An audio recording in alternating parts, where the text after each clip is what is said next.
Bakit kaya hanggang ngayon walang nagpaparamdam officially na gustong maging kandidatong presidente sa 2028? Mula sa pribadong sektor, mula sa ibang political party, wala eh. Sa gobyerno o sa Liberal Party at iba pa, wala. Ang obvious na maingay at talagang nag-aambisyon ay si Sara Duterte na lang, na ang feeling ay sila ay magalakas at magaling.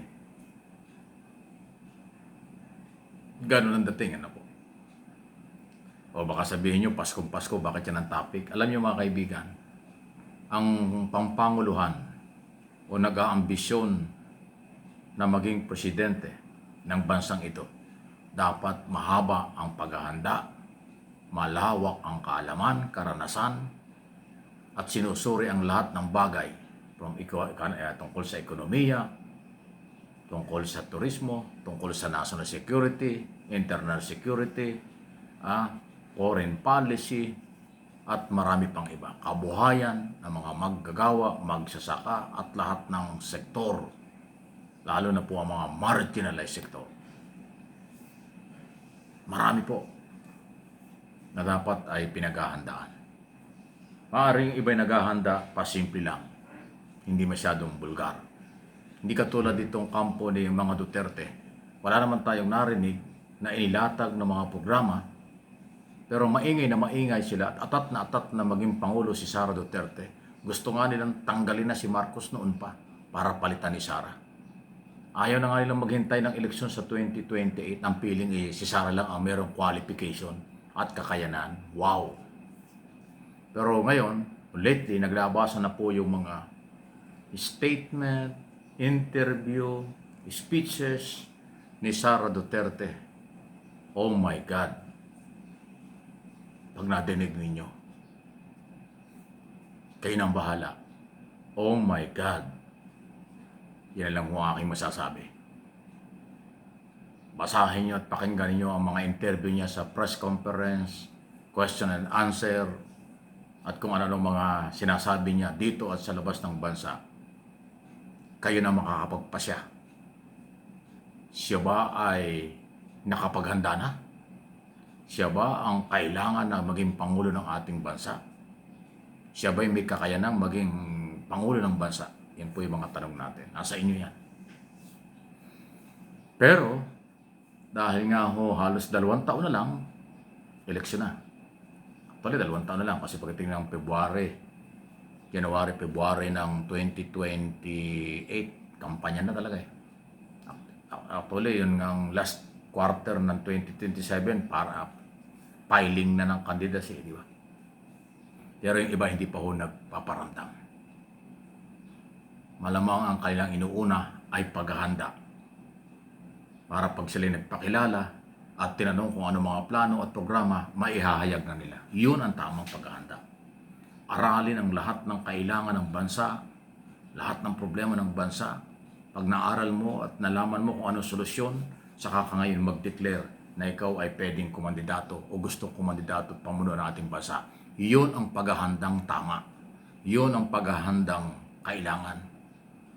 Programa muna bago mag-ingay, bago mag-ambisyon, bago humingi ng tulong sa taong bayan na siya iboto.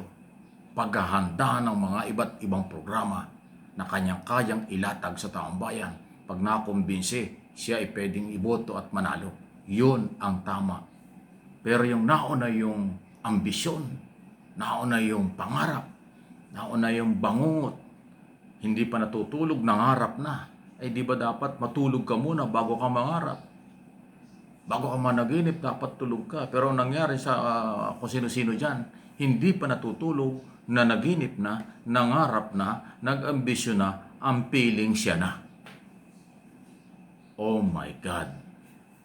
Ayan po ang ating ano ang inyong masasabi dyan? Merry Christmas po! Advance Happy New Year sa ating lahat sa buong mundo. Ayun. Okay?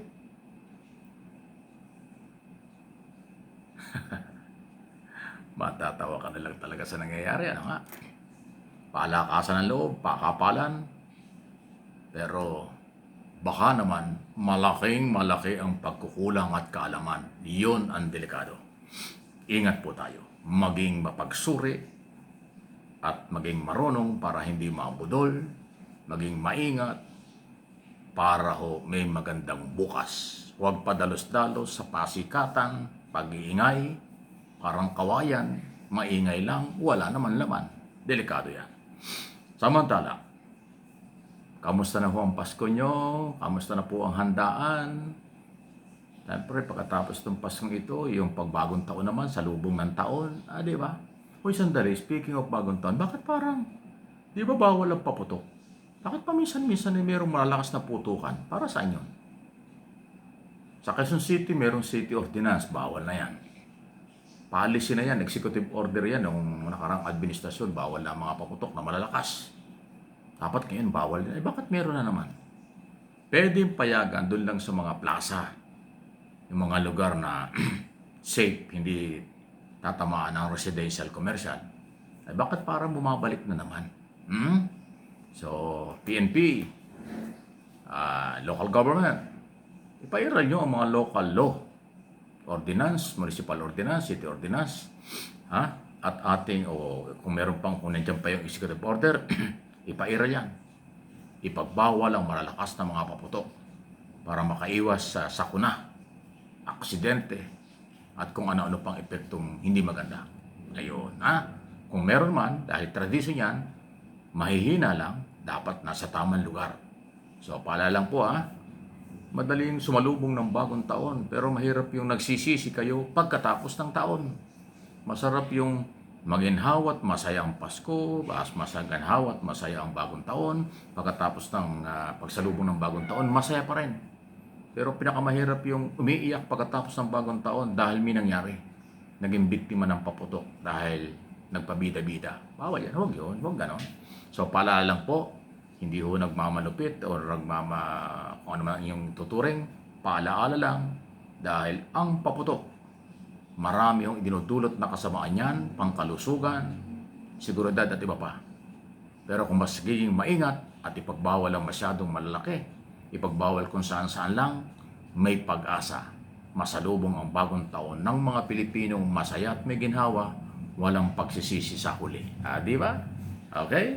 So, Merry Christmas and Happy New Year sa lahat ng mga Pilipino muli sa buong mundo. Magkakaibang oras at araw, pero pagpasok ng taon 2026, sama-sama pa rin.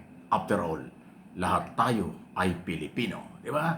Comment and react lang po sa ating mga topic dito. Walang personalan, issue lang. Pag ano tawag dito, wake up call, pagpapalaala ng tamang daan para sa tamang patutunguhan. Di ba?